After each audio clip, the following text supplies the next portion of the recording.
Halo semuanya, perkenalkan nama saya Stefani dengan nomor induk mahasiswa 2502010104446. Pada video ini saya akan mempresentasikan mind mapping dari mata kuliah Statistika Ekonomi dan Bisnis 1 yang mencakup materi dari sesi 1 sampai sesi 5. Materi yang akan saya jelaskan meliputi: pertama, pengantar statistika dan penyajian data; kedua, ukuran pemusatan; ketiga, ukuran lokasi; keempat, ukuran penyebaran; lima, skewness dan kurtosis. Statistika sangat penting dalam dunia ekonomi dan bisnis karena membantu kita mengolah data menjadi informasi yang berguna untuk pengambilan keputusan. Sesi 1, pengantar statistika dan penyajian data. Pertama, saya akan menjelaskan tentang statistika dan statistik. Statistika adalah ilmu yang mempelajari cara mengumpulkan, mengolah, dan menganalisis data untuk membantu dalam pengambilan keputusan. Sedangkan statistik adalah sekumpulan data atau angka yang menggambarkan suatu kondisi tertentu. Contoh dari statistika yaitu menganalisis data sensus penduduk. Statistik yaitu statistik jumlah penduduk. Dalam statistik terdapat dua jenis utama, yaitu deskriptif, yaitu digunakan untuk menggambarkan atau menyajikan data tanpa menarik kesimpulan yang berlaku umum.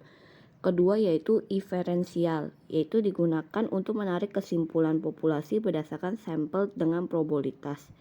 Contohnya yaitu memprediksi jumlah pengguna bulan depan berdasarkan data sampel hari ini. Selanjutnya kita akan membahas tentang populasi dan sampel. Populasi adalah seluruh objek yang menjadi perhatian dalam penelitian, sedangkan sampel sebagian dari populasi yang diambil untuk mewakili populasi. Berikutnya jenis data. Jenis data dalam statistika dibagi menjadi dua, yaitu data kualitatif dan data kuantitatif.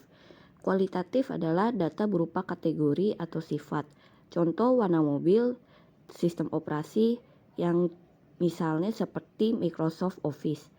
Selanjutnya kuantitatif. Kuantitatif adalah data berupa angka yang dapat dihitung, contohnya tinggi badan dan ukuran file.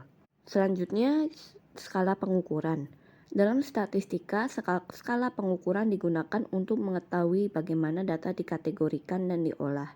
Secara umum ada 4 skala ukuran, yaitu nominal, ordinal, interval, dan rasio. Yang pertama, skala nominal. Skala nominal mengelompokkan data berdasarkan kategori tanpa urutan tertentu. Contohnya jenis kelamin, yaitu laki-laki atau perempuan. Kedua, ordinal, mengelompokkan data yang memiliki urutan atau tingkatan. Contohnya tingkat pendidikan. Ketiga, interval, data yang memiliki jarak yang sama tetapi tidak memiliki nilai nol mutlak. Contohnya suhu dalam derajat Celcius. Keempat, yaitu rasio, yaitu data memiliki jarak sama dan memiliki nol mutlak, sehingga dapat dibandingkan dengan operasi perkalian atau pembagian. Contohnya jumlah anak dan ukuran RAM. Selanjutnya di statistika ada penyajian data yang dapat dilakukan dengan pertama, tabel distribusi frekuensi, yaitu menyusun dalam tabel berdasarkan interval. Sedangkan diagram batang. Diagram batang membandingkan data antar kategori. Ketiga, diagram lingkaran, yaitu menunjukkan proporsi bagian terhadap total. Keempat, histogram, menunjukkan distribusi frekuensi data kelompok. Kelima, poligon frekuensi, menghubungkan titik tengah tiap kelas pada histogram. Sesi kedua yaitu ukuran pemusatan. Pertama ada mean atau rata-rata.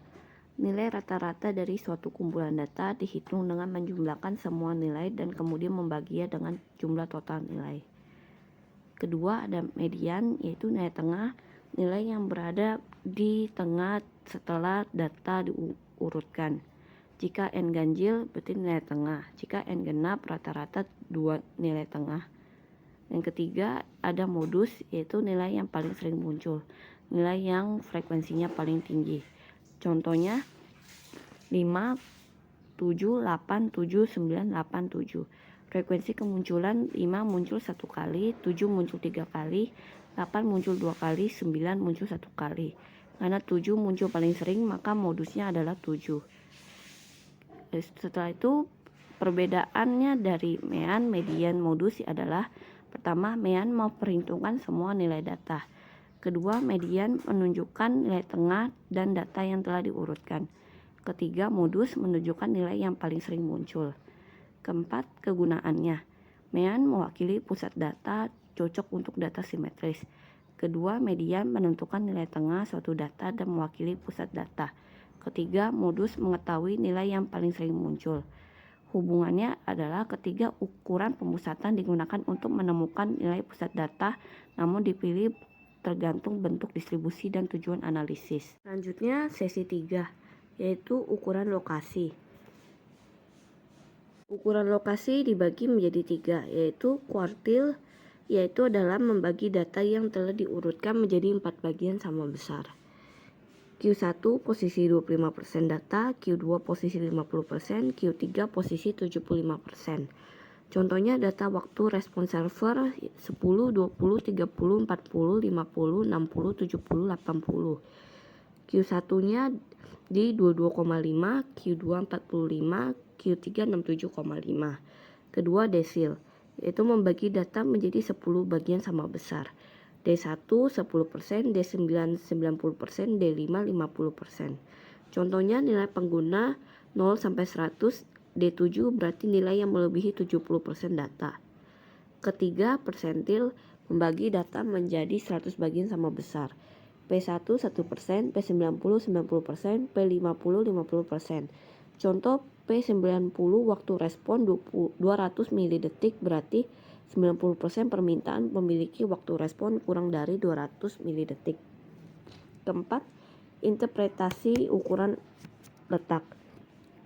Menunjukkan posisi relatif suatu nilai dalam distribusi data. Contoh, jika gaji Anda berada di P75, artinya Anda berpenghasilan lebih tinggi dari 75% pekerja lain dalam data tersebut. Kelima, hubungannya, data diurutkan, selanjutnya posisi data ditentukan, berikutnya kuartil atau desil atau persentil. Selanjutnya sesi keempat yaitu ukuran penyebaran. Yang pertama ada range, yaitu selisih antara nilai maksimum dan minimum. Contohnya adalah data ukuran file.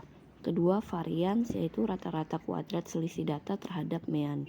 Contohnya mengukur variasi waktu proses program dari rata-rata.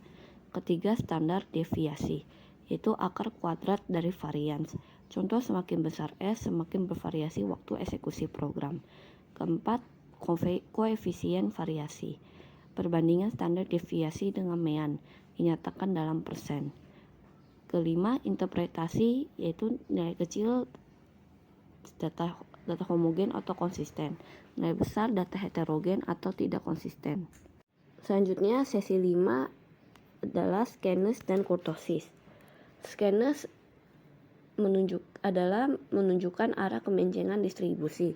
Ada 3 bentuk, yaitu skenes positif dengan ciri-ciri ekor distribusi di kanan lebih panjang. Kedua, mean lebih besar dari median, lebih besar dari modus. Ketiga, banyak data kecil, sedikit lebih data besar. Kedua, skenes negatif dengan ciri-ciri ekor distribusi di kiri lebih panjang. Kedua, mean lebih kecil dari median, lebih kecil dari modus. Ketiga, banyak data besar, sedikit data kecil. Ketiga, skenes simetris dengan ciri-ciri distribusi seimbang, mean sama dengan median sama dengan modus. Selanjutnya, kurtosis, yaitu mengukur tingkat keruncingan puncak distribusi data. Yang pertama ada leptokurtik, yaitu dengan ciri-ciri puncak sangat tinggi. Kedua, data banyak berkumpul di tengah. Ketiga, ekor tipis.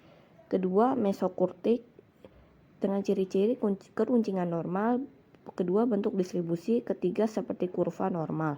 Ketiga, pletikurtik, yaitu puncak datar, data menyebar luas dan ekor tebal.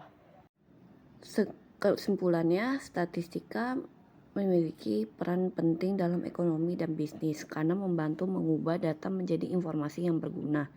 Melalui ukuran pemusatan, lokasi, penyebaran, serta analisis skenes dan kurtosis, perusahaan dapat membuat keputusan yang lebih tepat. Sekian presentasi dari saya. Terima kasih atas perhatiannya.